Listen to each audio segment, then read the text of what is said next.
Hello viewers, about a year ago I put together this video on your standard footprint chart explaining exactly how they worked. Now notice some weaknesses to it and I thought, well, what happens if you could get that detail out of the standard approach and add that to the clarity of a Renko chart, so you could actually see what was going on inside the brick with that like footprint detail. That combination to me will be very powerful for the day trader.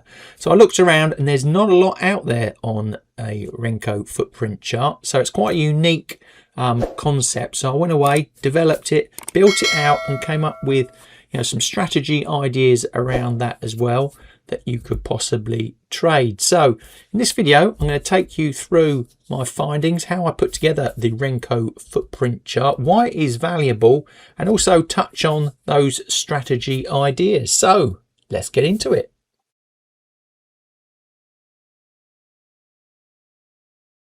Before I get into the Renko footprint concept, let me quickly recap what a footprint chart actually is. Well, it's designed to show what happens inside the bar rather than just showing you the open, high, low and close like a standard candlestick.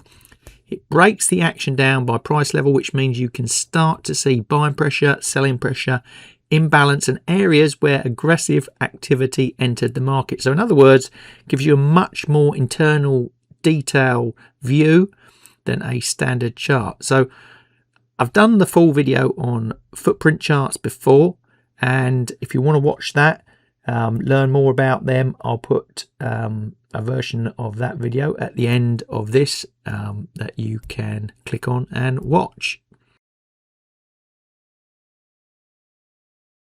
A standard footprint chart usually contains a few core components. First, you have bid and ask volume, in other words, how much trading took place on the sell side and on the buy side. Then you have delta, which is a difference between aggressive buying and aggressive selling. The cumulative delta builds that up over time and helps show, whether pressure is strengthening or fading. Then you have things like the point of control, or POC as you might see it, which highlights where the most activity took place. You also have imbalances, which can show you one side dominating at certain price levels, and absorption, where heavy activity appears but price doesn't respond as expected. All of that gives the trader a more detailed picture of what is really going on inside that move.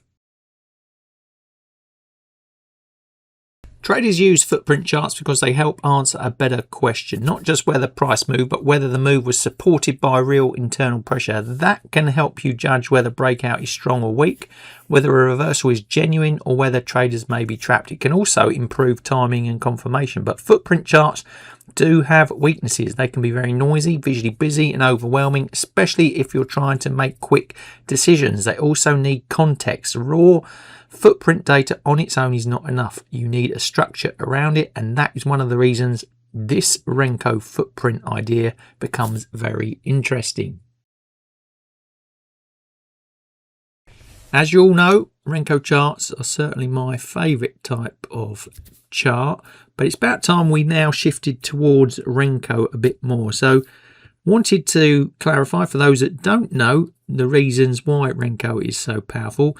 And basically it's because it strips out a lot of the clutter and noise and makes price structure much easier to read. It highlights trend, continuation, reversal, breakout behavior in a much cleaner way, I think, than most other chart types. So for many traders, it becomes much easier to make structured decisions with Renko than with ordinary candlesticks. So Renko gives you that clarity. But traditional Renko also leaves something out. It doesn't tell you how much about the internal pressure inside the brick itself is going on, and that is where my new Renko footprint idea comes in.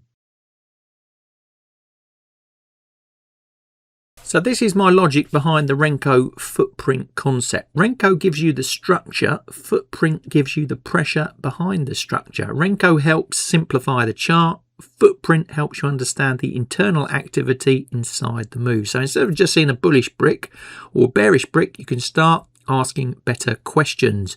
Was that brick genuinely supported?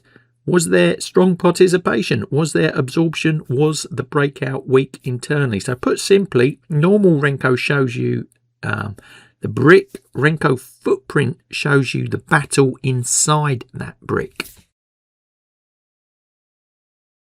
So welcome to my new Renko Footprint chart software.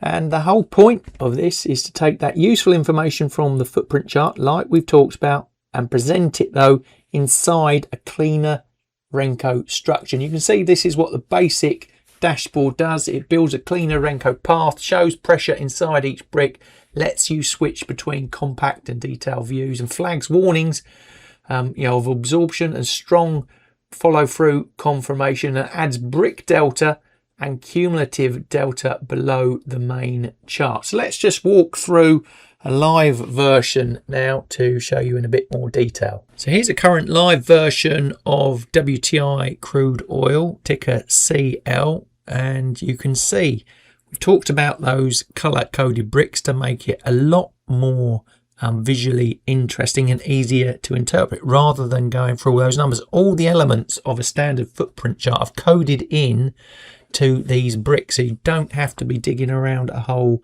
load of numbers. Now the green bricks, that's bullish pressure, red bearish, orange can flag warning or absorption type behavior, and cyan there highlights can show stronger confirmation or follow through. And we've got all the delta volume detail by brick, as you can see there. And also below that, remember, we got the brick delta and the cumulative delta panel there, giving you the broader pressure picture across the whole move. And we've got the different views as well. This is the compact view all the way through down to a clean view, which takes off a lot of the delta. So if you want the noise, that's what you prefer, of the Renko brick plus the footprint chart, then you can do so. You can hover over it as well and get the detail too if you want. And there's some other variables you can do around as well. You can change setups and the views, take on and off the indicators at the bottom there. You can also add on other technical indicators to confirm what you're seeing from these Renko footprint charts as well. So I hope you can see here, this is why I think this concept is interesting. It keeps the structure of Renko, but adds another layer of internal market pressure. But I also think, you can see how you can create some very interesting strategies off the back of that. And that's what we're going to quickly go through now.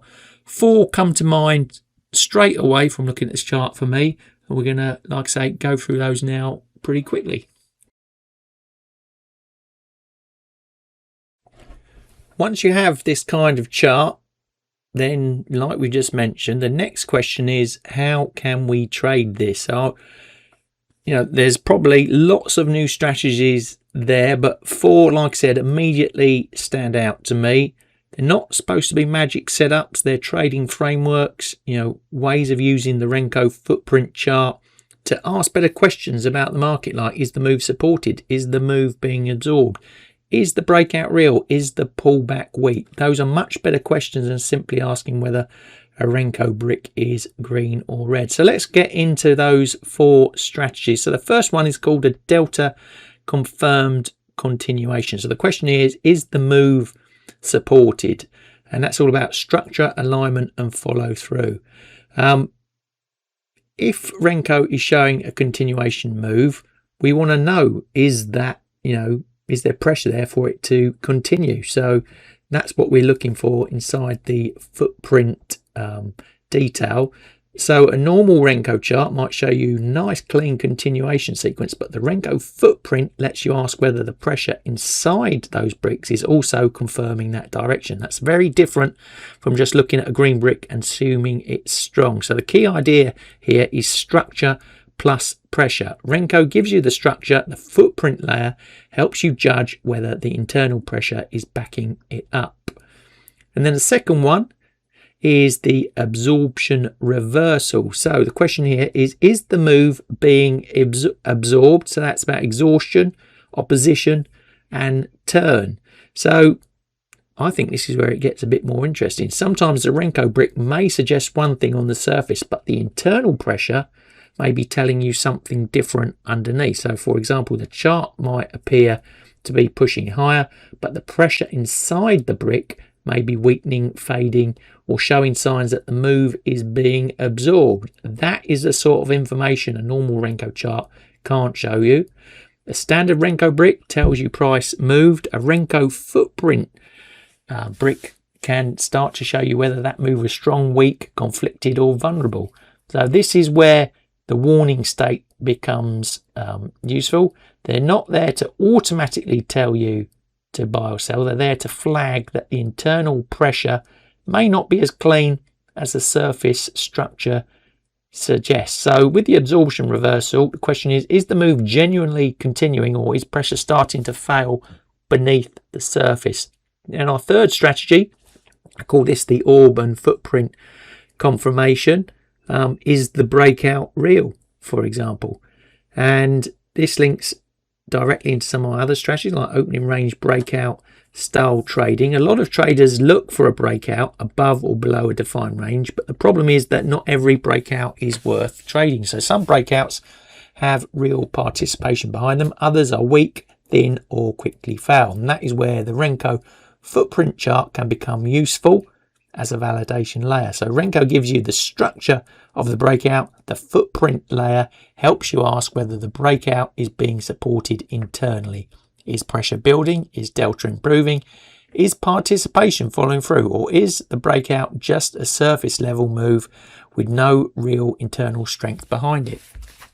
And then finally, our fourth example here is the pullback continuation filter. Is that pullback weak?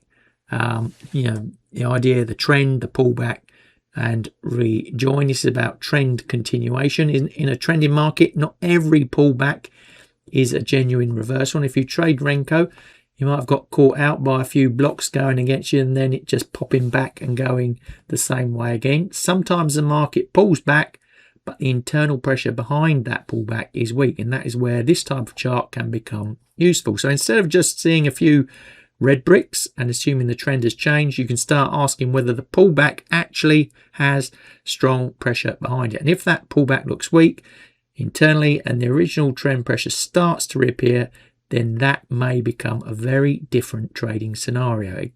Again, this is just an idea. It's a framework that you could use these Renko footprint charts for. But like I said, there's probably many new strategies off the back of this, combining, like I said, with the indicators like stochastic, some of those other strategies I've put out on the channel. You could start to use this, for your day trading type strategy. It could help you pass those prop firm challenges easier. It could help you become a more consistent, stronger, day trader. So there you go. That's your first introduction to my Renko footprint charts. I hope you've enjoyed that. I hope you can see the way I've tried to keep it simplified. The Renko block, Renko trading in itself, a very clean approach. Footprint chart, messy but useful. But hopefully you've seen, like I said, that I've combined that into the Renko chart to make it a much clearer, simpler picture, which you could in turn turn into some very useful trading tools within inside your own trading world. Now, I've made this strategy, or chart type, Renko Footprint, part of my Ultimate Renko Workshop coming up on the June 6th, where I go through that in much more detail. If you want to find out more about that, tickets still available, all online and live in the description below. I'm going to go through those strategies and other strategies around that in much more detail, giving the rules and how you can actually really apply them into your trading, what markets it works on, that sort of thing. And I'm also making it part of the Elite Trader training program as well, where you'd get full access to the Renko footprint charts for your own trading as part of that development program. Again, links to that in the description below. So hope you've enjoyed the video. Let me know if anyone out there has actually developed a Renko footprint chart as well, love to hear from you there. Or just let me know what you think of the idea of the Renko footprint chart concept. You know, it's all, you know, quite new. I'm developing it. I'm sure I'm going to find other things to do with it and tweak it over time, but it's out there now, and hopefully you guys can get your hands on it and use it as well. So if you've liked the video, please give us the thumbs up. Don't forget to hit the subscribe and notification buttons, because lots more interesting content still to come your way. And thank you for watching. But also, I said, you know, right at the start, you know, there's that video that I put out about a year ago on footprint charts. That's coming up now.